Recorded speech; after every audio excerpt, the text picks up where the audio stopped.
Hi guys! So I'm officially 35 weeks pregnant.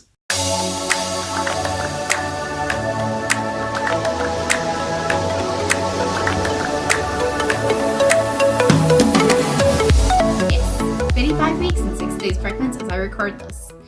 And part of me cannot believe that I've gotten this far in this pregnancy so far. There are no reasons why I should have gone into labor by now, but I've really had a very busy week and I've had Braxton Hicks quite often until this weekend. So in this video, I'm going to do the promised hospital bag tour for what I'm taking to the hospital. And at the moment you'll see I've linked on top where it's going to begin. But for now, let's do a quick update on what week 35 was like. So week 35 has been filled with various things. Originally in this week, I've been very tired. I've had backache. I've had coccyx pain from her before. I had this day where I don't know what happened. I think she might have moved back up again or down again. I don't know what happened, but I was like in my chair and I bent over sideways, so like my body like curved like this, me sitting, and then try to stand like that to try and get something off the floor, and I felt very bad pain in my pelvis, and then she was moving a lot, so I didn't do that again. I'm not too sure exactly how she's lying at the moment. I've got a feeling she's lying on her side, head down still from the way that she's been kicking, because it feels like the kicks are primarily on one side. Her kicks have become so much more defined and stronger. It's almost like I can feel her kicks as she's kicking. And sometimes when I'm lying on my side in the bed, there is like this kick that she's giving, and it kind of feels like she's making like a mountain heap, like she's pushing against the bed and kicking like this heap out of my tummy. That's very interesting, because like the other night I woke up and I felt like something weird, very weird and uncomfortable was happening, and I touched my tummy and it was like this big bump, and it was her foot. I generally find if I rub my tummy around the place that she's kicking, she generally relaxes and stops. She's actually kicking right now as I talk, which means she's probably listening to me. Hi, Monique.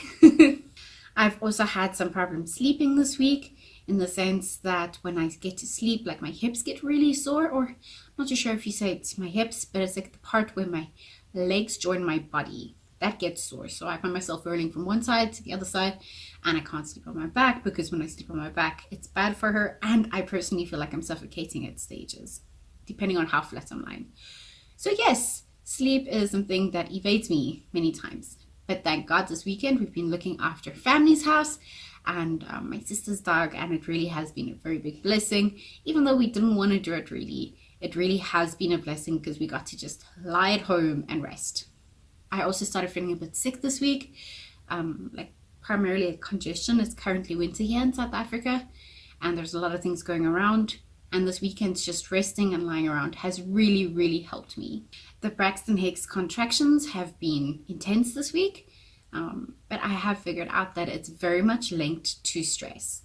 So for instance, there was a time when I was presenting this week in front of a group of people, and just before I went up, I started getting Braxton Hicks. And the other day, Rudy was driving in the car, and he was driving a little bit faster than I liked. And I started getting Braxton Hicks contractions from that, because I was uncomfortable. It feels like it's very much linked to emotional pain. If I've had a long day, if I've been standing a lot. And I say that generally because this weekend I haven't had Braxton Hicks contractions, since I've just been lying and lazing around. And the swelling has gone down drastically, showing me that I'm maybe a little bit too active for this stage in the pregnancy. So it's officially 18 days left until she comes. If she comes on the day that she's scheduled as a C-section, I'm seeing my doctor on Tuesday, which is in 2 days from now, and I'm very, very excited. I keep on dreaming about having sonos of her and meeting her and things like that. So I'm very excited. Part of me hopes that she would come earlier, but not until she's ready, and I don't want her in the ICU. So I've gotten to the point where pregnancy isn't fun anymore. It's not that I don't love her and don't want her. I do, and I want her to come out as healthy as possible, and at the time that God has ordained her to come. But it is very, very difficult to do a lot of tasks. I can't touch my feet. I can't touch my ankles. I'm battling to shave. There are parts of my body that I can't even get to or even see. Like, it's just very difficult. It's probably because I'm carrying quite big, or I think I'm carrying quite big. But yes, it's very uncomfortable, and if God has ordained for her to come earlier and she's going to be safe and like healthy and fully developed, she's welcome to come. but not until she can come home with mommy and she's completely developed the way that God has ordained her to be. So let's get into the hospital bag. So inside of my hospital bag, I've got maternity pads, 2 sets, not sure how much I'm going to need, plus some sample I got of Softy. I've got disposable underwear as well as samples I got. And I have gotten linen savers as advised by the hospital checklist. Then I've also got myself 2 types of sample breast pads and some other breast pads just in case. First time mom, don't know what I'm gonna need. Then I've got also all of our documentation. I've got copies of our marriage certificates, of our IDs, of my authorization letter, as well as the letter needed to put her on our medical aid. So in terms of pajamas, I've got 3 sets of nighties.